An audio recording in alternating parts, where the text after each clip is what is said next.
I'm Peter Adamson, and you're listening to the History of Philosophy podcast, brought to you with the support of the LMU in Munich. Online at www.historyofphilosophy.net.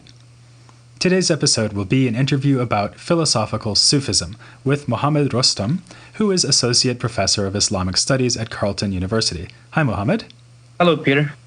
Thanks for coming on the podcast. Thank you for having me. So I guess the obvious first question here is, what do we mean when we talk about philosophical Sufism? Obviously, it must have some relationship to philosophy on the one hand and Sufism on the other hand, but I suppose maybe it's a more specific idea than Sufism in general. It's some specifically philosophical kind of Sufism. Is that the idea?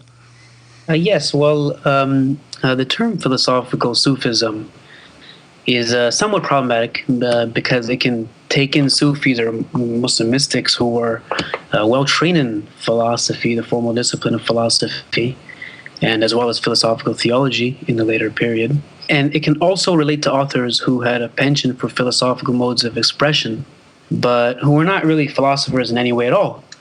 So with that in mind, we can kind of say that philosophical Sufism broadly refers to the theoretical or doctrinal attempt on the part of Sufis to articulate some of these more central topics in Islamic thought pertaining to things like cosmology, ontology, theology, so on and so forth, but within the framework of what we can call their spiritual vision.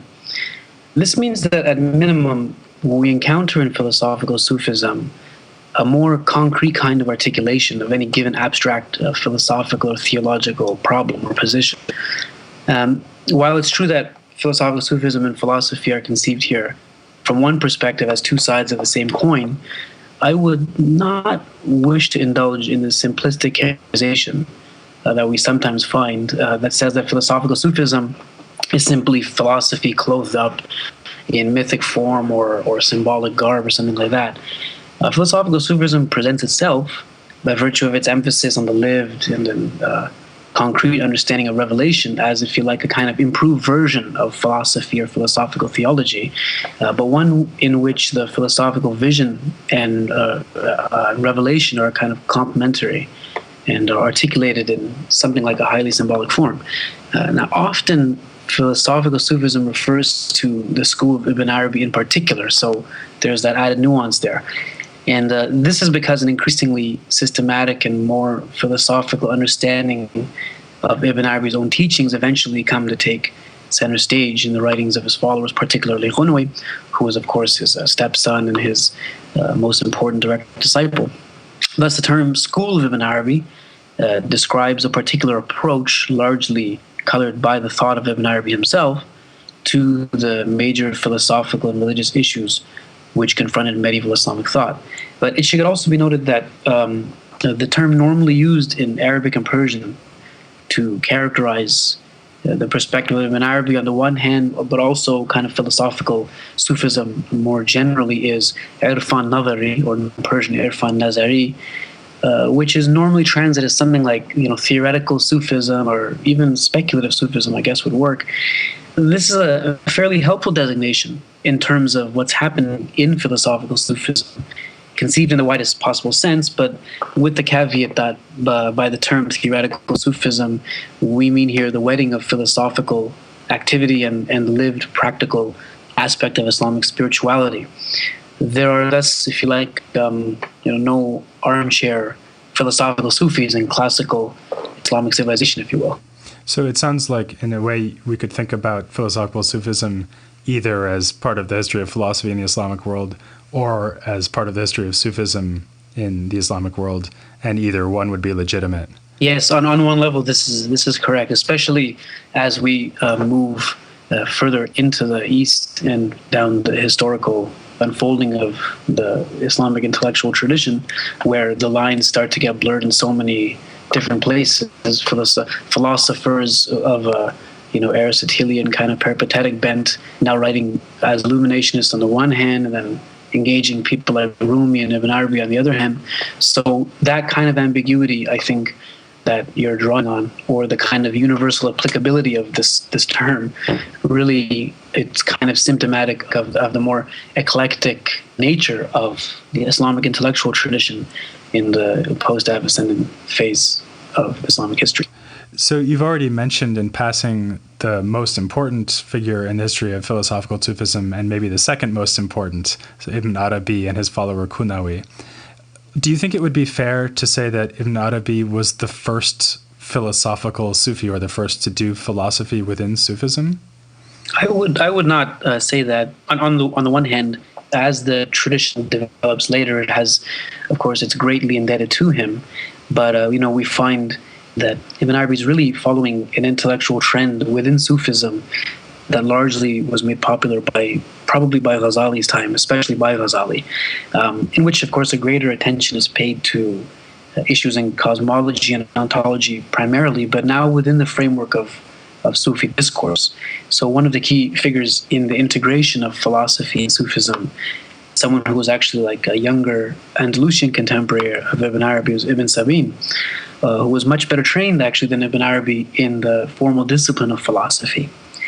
Probably the single figure who was the most pivotal in terms of the harmonization of philosophy and Sufism.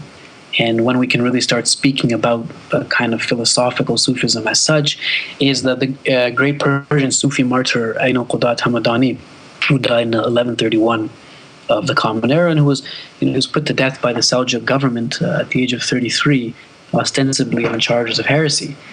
Not only was Ayn al-Qudat important because he was the student of Ahmad Ghazali, Ghazali's famous younger brother, who himself was a major figure in the Persian world, but he was also very well read in Avicenna and, of course, Ghazali himself. He thus brings together, over a century before Ibn Arabi, two really important strands in Islamic thought, kind of like a careful synthesis between philosophy, theology, and mysticism in a manner which is more explicit than Ghazali in terms of his reliance on philosophy, but which conscientiously seeks to address certain perceived limitations in Avicenna because of his non-committal stance on mysticism. So Ayn al-Qudat kind of stands as a seriously overlooked figure in this later Islamic intellectual tradition, someone who, for the first time articulates a number of concepts that would become kind of stock expressions and ideas in both Persian and Arabic language Sufism. For example, you have the concept of Muhammadan reality, the Haqiqa Muhammadiyya, which after Ayn al-Qudat, as far as I could see, and particularly actually in Ibn Arabi and his followers, it really takes center stage. But the idea, we find it in Ayn al-Qudat explicitly. The Muhammadan reality is identified with the first intellect of Neoplatonic Islamic cosmology. There is, in fact, some kind of indication in Ayn al-Qudat's main theoretical work in Arabic. He wrote pretty much all of his works in Persian, but he has one Arabic book called Zubdat al-Haqa'iq, or the Quintessence of Reality. And if we read between the lines there, it seems that even Ibn Arabi's most unique doctrine of the nature of the divine names may have, at least in part, been influenced by Ayn al-Qudat, but that whole question remains to be answered in further investigation. Okay, that's really interesting. So it sounds like Ibn Arabi is not coming out of a void in terms of the effort to integrate philosophy with Sufism. He's rather responding to something that was already an ongoing process. Yes. And I think it's also interesting, by the way, that Avicenna was already central at this very early stage of philosophical Sufism. And that's something we'll see carrying on through the later Sufi tradition. Yes, indeed. So to what extent would you say that Ibn Arabi is actually doing philosophy in a systematic way? I mean, I've covered him already, right? So there's clearly a lot of philosophical ideas in Ibn Arabi, but he writes these incredibly long, sprawling discussions of all sorts of things, right? And really, from what I've read, it seems like usually attempts to cobble together a philosophical system from Ibn Arabi, have to take texts from here and there, right, bring them together, and then do quite a lot of interpretation. So do you think is that unfair, or do you think that's basically right, that he's not a systematic thinker, but that he has philosophically interesting things to say unsystematically? Yeah, I think that's actually an excellent characterization. What makes Ibn Arabi, of course, so interesting is that, as you've noticed, I'm sure, in reading him, one of the things that jumps out is that there isn't a direct kind of engagement with the discipline of philosophy. In fact, we don't even have a record of him having read Islamic philosophy. I mean, he mentions, he never mentions Avicenna, for example, explicitly.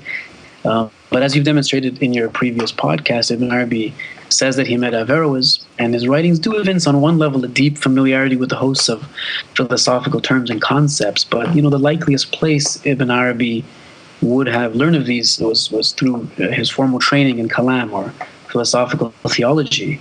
Of course, he was very well versed in Mu'tazilite and Ashrite thought. And given the fact that that's not such a surprise anyway, because Islamic theology was thoroughly Avicenized by Ibn Arabi's time, we're thus not surprised that his ontology and its broad outlines is even quite Avicennan.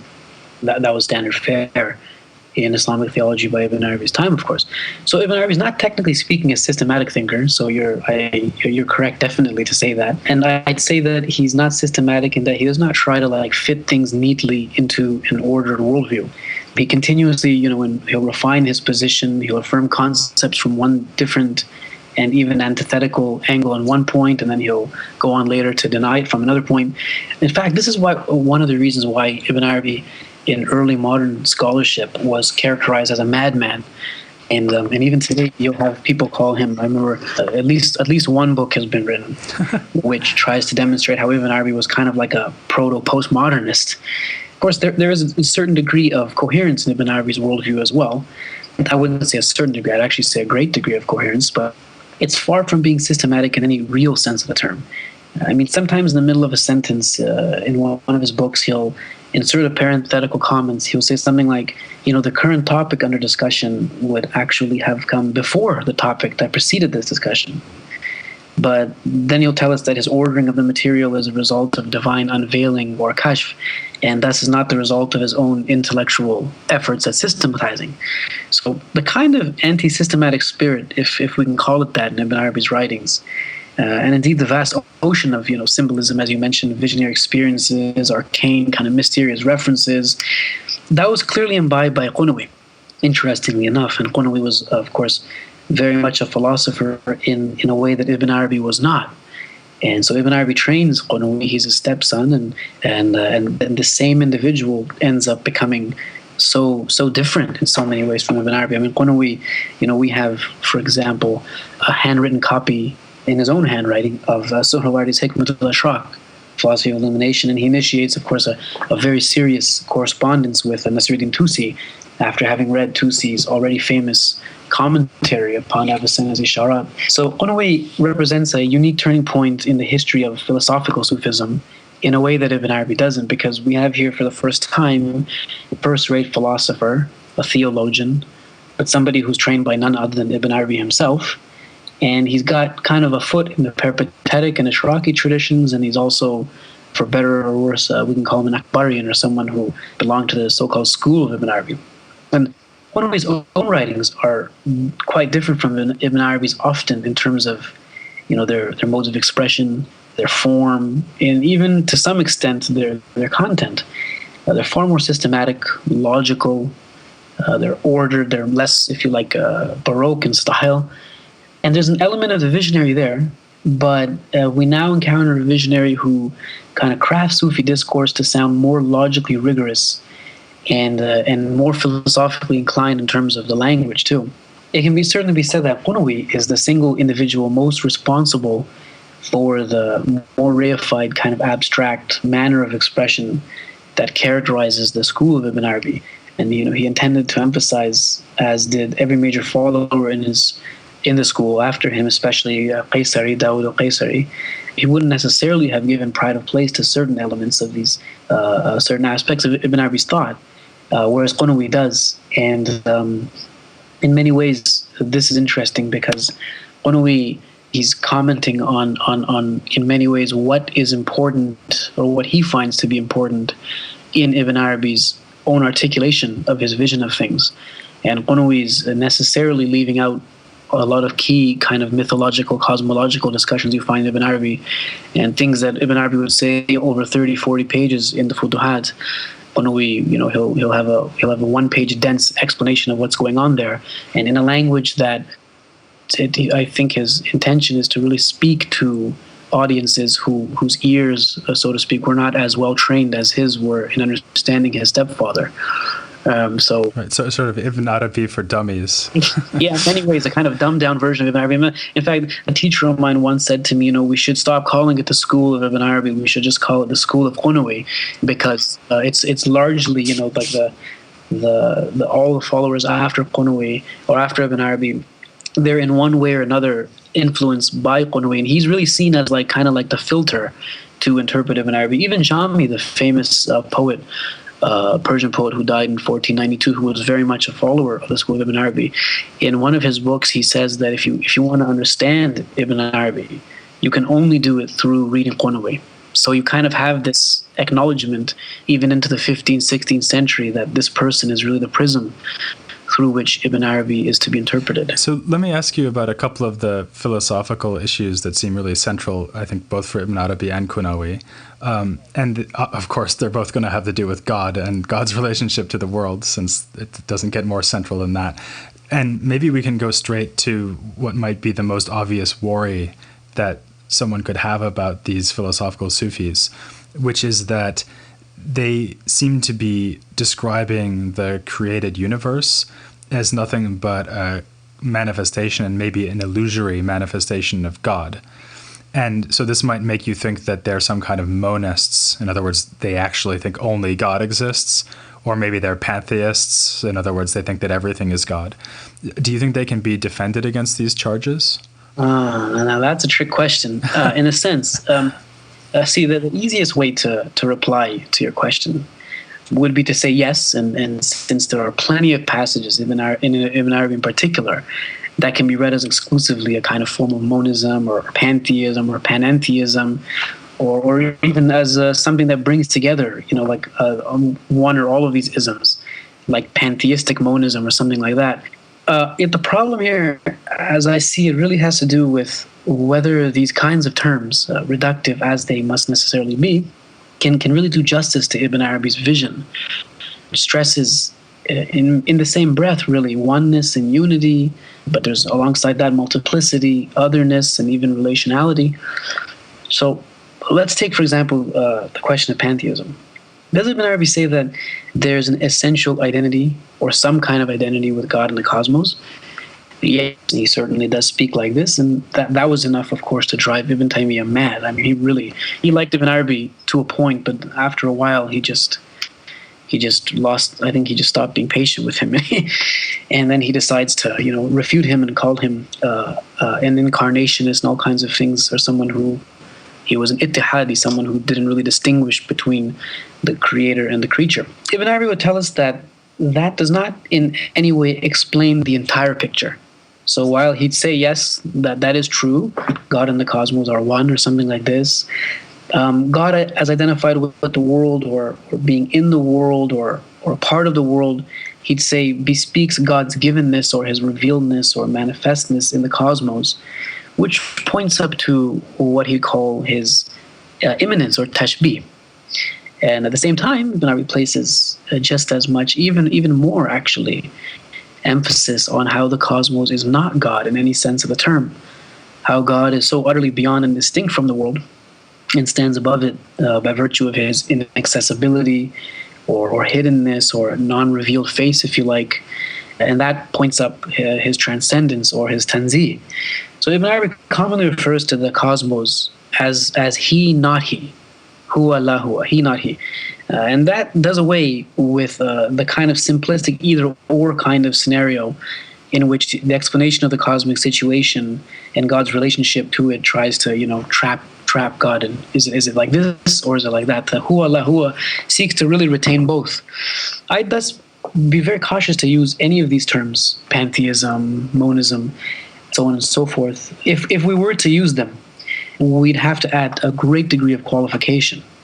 And by the time these qualifications can be made, Ibn Arabi's, if you want to say he's a monist, sure, but then all the other stuff, the very terms in question would then really not carry much weight, because we'd have to add so many caveats and so many explanations, and we'd have to really gloss these terms that they just lose much of their significance. So, I mean, from this perspective, even a term that is used often to explain the perspective of Ibn Arabi and his followers, wahdat al-wujud, or the oneness of being, even that phrase, I mean, it's something that Ibn Arabi doesn't use the term himself, and it only becomes, a technical term 3 or 4 decades after his death. But that term also, it has certain major limitations to it, because it can be perceived as emphasizing only the he aspect of the he not he formula, and that's certainly how Ibn Taymiyyah understood the term, and many other later detractors of Ibn Arabi as well. For example, Shaykh Ahmad Sirhindi, the famous Indian Sufi who died in 1624. It seems like what you're saying is basically that Ibn Arabi gives us this interesting dialectical idea where the world is both God and not God. Yeah. And so it would be overly simplistic to just take one side of this polarity. But on the other hand, I mean, as philosophers, we're probably not too happy with someone saying, well, the solution is to just contradict yourself all the time. And so it seemed to me, and this is something I talked a bit about in the episode on him, but I wanted to get you to say something more about it. It seemed to me that one of the most promising moves he makes to explain this position without just saying, P and not P are both true, is to describe the world in terms of divine attributes, or the names of God. Yes. Because it seems like a name plausibly is both in a sense the same thing as the named thing, and in a sense not the same as the named thing. But on the other hand, it's hard to understand how something like a name could metaphysically be the same as the created universe. So do you think the point he's trying to make there, is that more of an analogy? So is he saying that created things relate to God the way that names might relate to the bearer of the name? Or is it actually that we are literally the names of God as created things?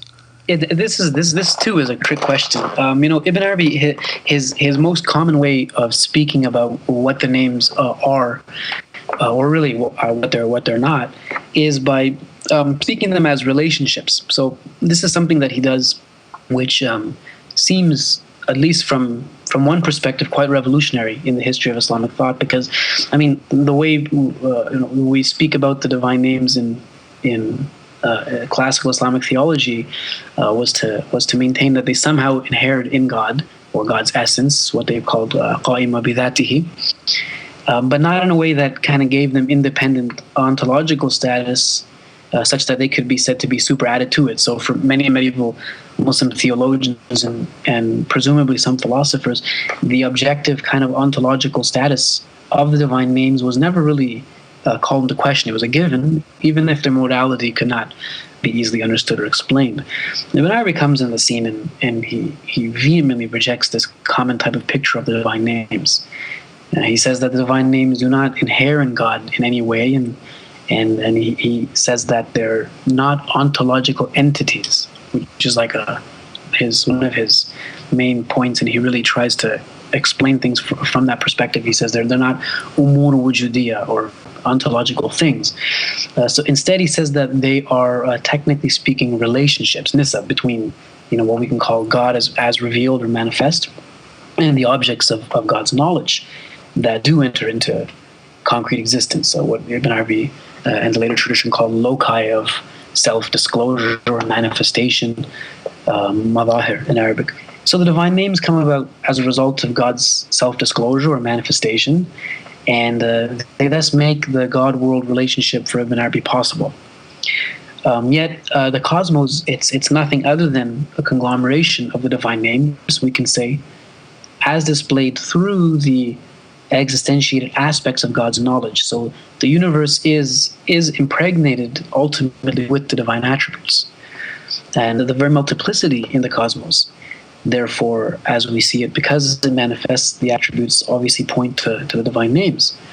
So by the same token, since the divine names are relationships for Ibn Arabi and not actual ontological entities, the multiplicity in the cosmos is in actuality not any real kind of plurality. So this kind of move that Ibn Arabi is making here, where he's emphasizing their reality on one level, and then and ultimately, because their relationships, they're ultimately unreal, has posed the greatest, I think, philosophical challenge for his later interpreters. How do we understand these names? Because the names, they allow for multiplicity to emerge, and at the same time, they're paradoxically the very reason for the world's relative unreality.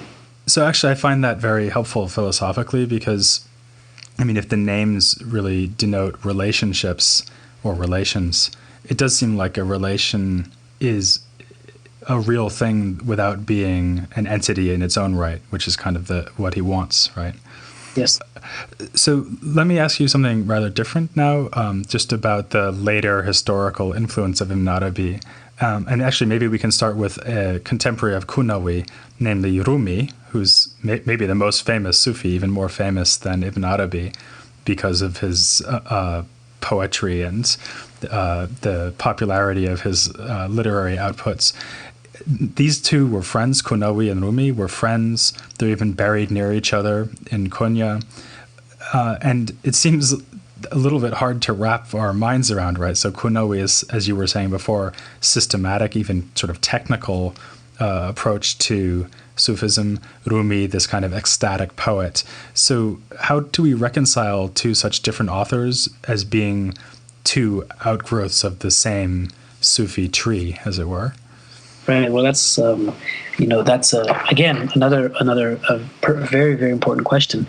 There's a really nice anecdote, and there are all kinds of anecdotes about in which Qunawi figures, but this one in the later tradition, it tells us that one day Qunawi and Rumi are sitting together in Konya, and one of Rumi's students comes up to him and asks him a question that had been bothering him, and Rumi gives him, in characteristic fashion, a couplet in Persian, and the student's happy, and he walks away, and he's very pleased with his answer. So Qunawi turns to Rumi and he says to him, "How is it that you can make such difficult ideas seem so simple?"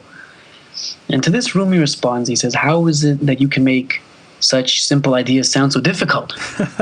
So what is important to keep in mind here is that neither Rumi nor Qunawi saw a problem with each other's different modes of expression. I mean, Rumi's thought evinces some of the theoretical, philosophical tendencies which characterize Qunawi. I mean, Rumi was a Maturidi theologian also. But Qunawi's thought also evinces some of the more poetic tendencies that we find in Rumi. And judging from the plain sense of Rumi's reply to Qunawi, he probably did think that Qunawi was unnecessarily complicating things, if you like. So having said that, there is a caveat here that we need to introduce, at least where Rumi is concerned. He's often seen as kind of being an anti-intellectual or anti-philosophical person. I mean, and there's plenty of verses in his poetry to corroborate that kind of a position.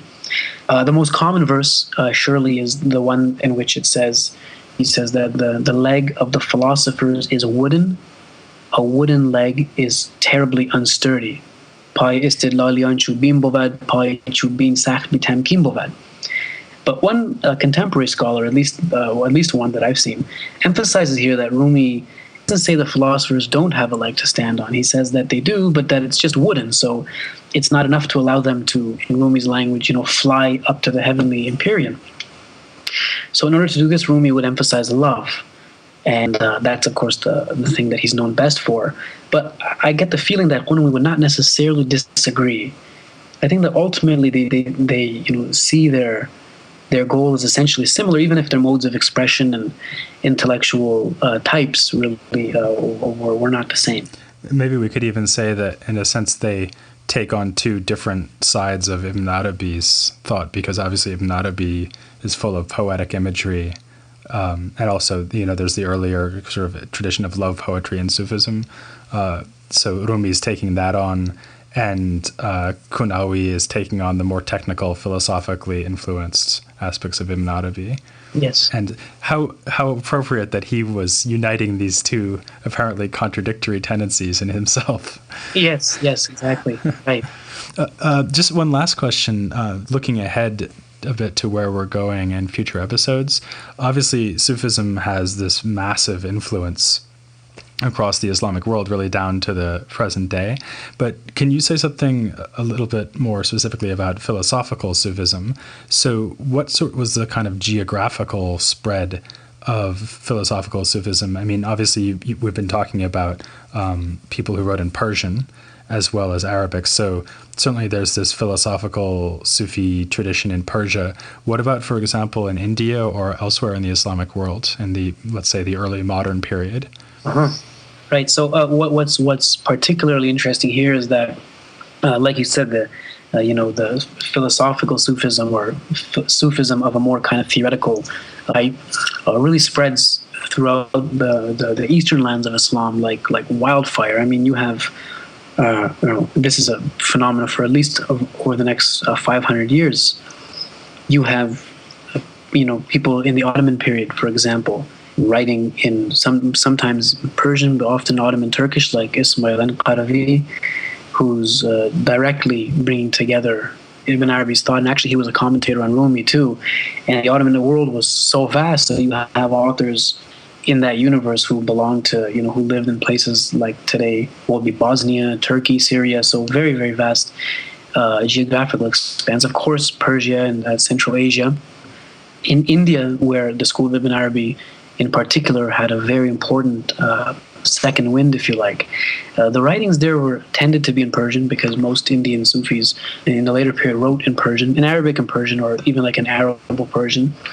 And there, the aforementioned Sheikh Ahmad Sirhindi, he was very important for in at least responding to Ibn Arabi, even though he wasn't necessarily always on board with his central theses. Shah Waliullah Dahlawi was a major figure also who was working in the Indian context and who had a very important role to play in bringing Ibn Arabi's thought and bringing philosophical Sufism into something like a more mainstream intellectual discourse, because he was a very well-respected scholar, one of the ulama class as well. So India's case is interesting. We have many other minor figures in India, Khwaja Khord and Mubarazallah Ilahabadi, people like this, all of whom their writings really evince a very deep kind of penetration, if you like, of the central tenets of the school of Ibn Arabi, and who, like Qunawi and like his later followers, all try their hand at systematizing this worldview. And then what happens in India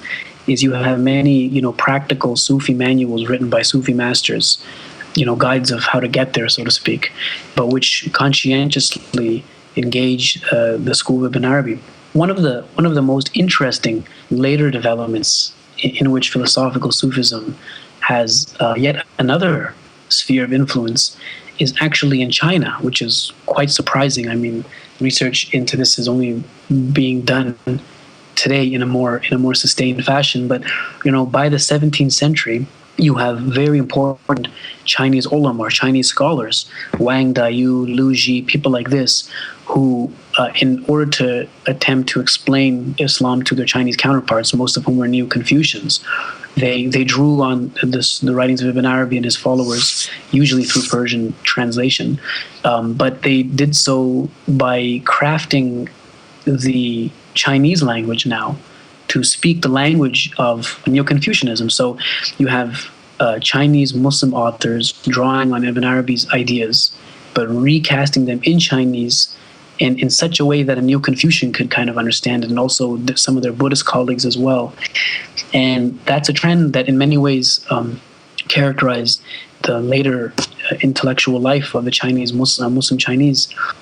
In many ways, it's also symptomatic of what's happening in North America and Europe in the 20th century and even into now the 21st century, where you have many authors who, for one reason or another, espouse the cause of Ibn Arabi or the school of Ibn Arabi or philosophical Sufism or the wedding of philosophical Sufism, and who seek to remold even the English language, for example, to speak these things, or French. So that's the influence of the school of Ibn Arabi on Sufism proper. But it also has a very important sustained influence on the discipline of Islamic philosophy as well. And this is most clearly seen, of course, in Mullah Sadra, the writings of Mullah Sadra. The entire school of Isfahan, right into the 20th century, even until today, you have many authors in Iran who are followers of Mullah Sadr or espouse his views, but who have a vested interest in Ibn Arabi. So in Mullah Sadr, you have the wedding of several different strands of Islamic thought, the Shiite theology, of course, very deep engagement with the philosophical tradition. Mullah Sadr's respondent, Suhrawardi, obviously, and he takes Ibn Arabi extremely seriously, to the point that he's even himself accused at some points in his career of being too pro-Ibn Arabi or too pro-Sunni. So all of these trends, if we look at them together in terms of the geographical dispersion of the tradition, we have a very, very wide expanse in which Ibn Arabi's ideas and the systematization and articulation of his ideas go into so many different modes, so to speak. You have them in practical manuals. Now they're in Chinese, speaking Confucian Chinese. They're in philosophical texts. Of course, the poetic tradition is greatly indebted to Ibn Arabi. And it actually, Ayn al-Quzat and Ibn Arabi actually meet up in the Persian poetic tradition as well, where you have Ayn al-Quzat speaking theoretically about many of these ideas in Persian, and then Ibn Arabi's school articulating some of the same ideas in Arabic and then in Persian. And then you have poets like Iraqi, who died in the 13th century, or Mahmud Shibistari, who died in the following century, trying to bring them together now within the medium of the poetic tradition. And so Persian poetry also is given a new life because of the school of Ibn Arabi. Thanks. That's really remarkable and amazing. I mean, obviously, the later history of Sufism is so vast that it could be the subject for its own series of podcasts. Right. So someone should really do that, Mohammed. Yes. Just saying. We're taking hints. Right. Exactly. So thank you very much. You also mentioned a lot of things that I'll be getting on to look at. So philosophy in the Ottoman tradition, in the Mughal period of India, and in especially, I guess, the Safavids. But more proximately, next week I'll be moving on to something very different, which will actually be the ongoing tradition of logic in this period. So I hope the audience will join me for that. For now, I'll just thank you, Mohammed, for coming on the podcast. Thank you very much for having me. And please join me next time for the next installment of The History of Philosophy Without Any Gaps.